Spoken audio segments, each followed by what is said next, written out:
आप सभी का एक बार फिर से हमारे YouTube चैनल में बहुत बहुत स्वागत है। आज के इस वीडियो में हम जो है मुकुलन है उसको जानने वाले हैं। तो मुकुलन को जानेंगे इस वीडियो में। और ये वीडियो है जो क्या है, जो क्लास 12 है आपकी, उसमें जो विषय जीव विज्ञान और जो क्या है वीडियो नंबर आपका है चौथा है। ठीक है, तो वीडियो नंबर चौथा है और इस वीडियो में हम क्या करेंगे, मुकुलन को जानेंगे। तो देखते हैं मुकुलन होता क्या है। तो देखें, मुकुलन जो होता है कि कोई भी जनक जीव है तो जनक जीव के शरीर पर बाह्य उभार बनता है। ठीक है, और जब बाह्य उभार बनता है तो वो धीरे धीरे वृद्धि करता है और वृद्धि करके अंत में उसमें पोषक पदार्थ, अन्य चीज़ें और केंद्रक अन्य चीज़ें जाने के पश्चात वो मात्र जीव से या जनक जीव से अलग होकर के नए जीव का निर्माण करता है। तो मुकुलन बिल्कुल सरल है। इस क्रिया को क्या कहते हैं, बडिंग या ठीक है, और उसमें जो छोटा सा बनती है उभार बनता है उसे मुकुल कहते हैं। तो जान लेते हैं, यहाँ लिखा भी है तो इसको हम आपको पढ़ के बता दे रहे हैं।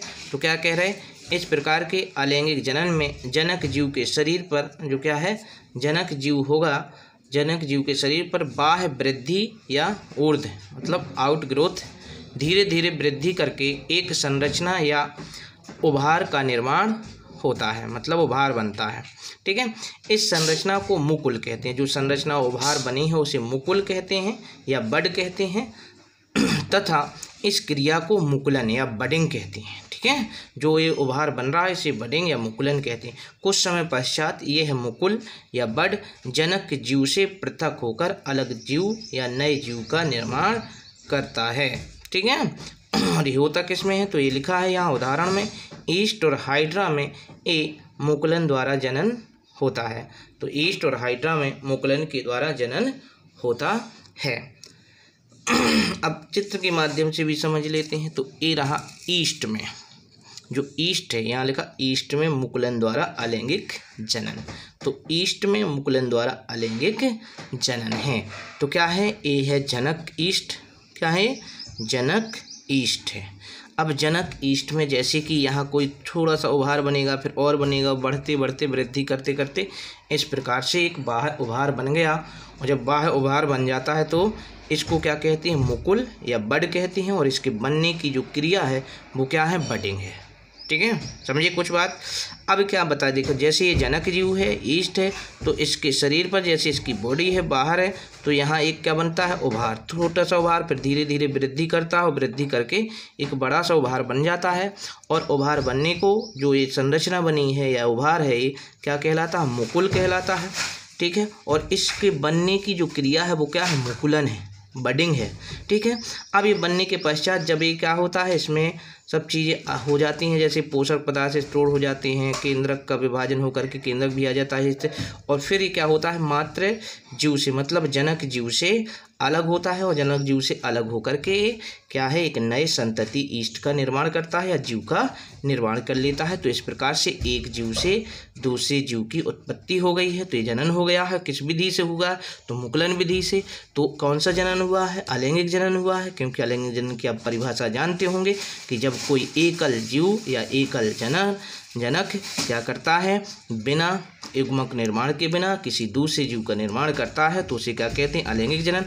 तो ये हो गया ना कि ये था अकेला जीव था, इसने बिना युग्मकों के निर्माण के बिना अपने शरीर से क्या कर दिया, नए जीव का निर्माण कर दिया। तो इस प्रकार से ये अलैंगिक जनन हो गया। तो ये जनक ईस्ट हो गया, ये संतति हो गया। कैसे होगा, ये उभार था, ये वृद्धि करके इस प्रकार से ईस्ट का निर्माण कर लिया। तो ये किस में था, ईस्ट में मुकुलन द्वारा अलैंगिक जनन। एक चित्र और है, हाइड्रा में मुकुलन द्वारा अलैंगिक जनन क्या है, तो उसको भी हम आपको बता दे रहे हैं चित्र के माध्यम से। तो और अच्छा आपको क्या हो जाएगा, ये समझ में आ जाएगा। तो इतना तो समझ में आ ही गया होगा। ये परिभाषा है आपकी मुकुलन की। तो मुकुलन की आप परिभाषा लिख लेंगे, बडिंग की परिभाषा लिख लेंगे। और ये जो हमने अन्य वीडियो में आपको एक चार्ट बनवाया था, उस चार्ट का क्या है, चौथी हेडिंग है। ठीक है, उसी चार्ट के अकॉर्डिंग हम चल रहे हैं। तो आपने यदि पहले के वीडियो ना देखे हों तो 3 वीडियो अपलोड हो चुके हैं, वो वीडियो आप देख लें, फिर इस वीडियो को देखें तो आपको अच्छे से समझ में आएगा। और अगर आप 12th के और विषय आपका जीव विज्ञान है तो आप पेन कॉपी उठा करके एक एक वीडियो क्रम से लिखते जाएं तो आपको एक अच्छी सी कॉपी बन जाएगी, जो एग्ज़ाम टाइम या उसके पहले आप पढ़ करके अच्छे से तैयारी कर सकते हैं। ठीक है, और अगर वीडियो अच्छा लगे तो लाइक शेयर कमेंट करना ना भूलें, और चैनल को सब्सक्राइब ना किया हो तो चैनल को सब्सक्राइब भी करें। चलो हम अब आगे बढ़ते हैं, हाइड्रा में मुकुलन द्वारा अलैंगिक जनन को देखते हैं। तो देखें, ये हाइड्रा में मुकुलन द्वारा अलैंगिक जनन है। तेज चित्र के माध्यम से हाइड्रा में बताया गया वही चीज़ है। ये जनक हाइड्रा है, तो जनक हाइड्रा के शरीर पर, या इसे कहें क्या है, एक बाह्य उभार बनता है। तो ये क्या है, बाह्य छोटा सा उभार बना और धीरे धीरे वृद्धि करके इतना बड़ा हो जाता है। ठीक है, जब ये बड़ा हो गया तो क्या होता है, मात्र पौधे से अलग होगा और अलग होकर के एक संतति हाइड्रा का निर्माण कर लेगा। तो इतनी बात तो आप समझ गए होंगे, उसमें भी बताया, तो आप यहाँ भी सुन लें। तो क्या होता है, ये जनक जीव है, जनक जीव के शरीर पर क्या होता है, एक बाह्य उभार बनता है, धीरे धीरे जो वृद्धि करता है और वृद्धि करके एक संरचना बनाता है। उस संरचना को क्या कहते हैं, मुकुल या बड कहते हैं, और इसके बनने की क्रिया को क्या कहते हैं, बडिंग कहते हैं।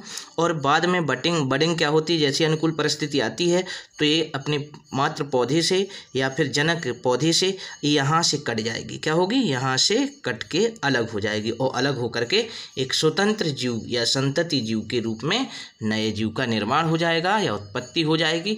तो इस प्रकार से क्या हो गया, इस प्रकार से संतति हाइड्रा या जनक जीव से संतति जीव का निर्माण हो जाता है। तो ये क्या है, हाइड्रा में मुकुलन द्वारा अलैंगिक जनन हो जाता है। तो इनको आप साफ सुथरा अच्छे से चित्र बना लें, कॉपी को अच्छे से बना लें। ठीक है, जो आपके आगे क्या होगी, काम आएगी। ठीक है, आज के लिए इतना ही, मिलते हैं आपसे नेक्स्ट वीडियो में।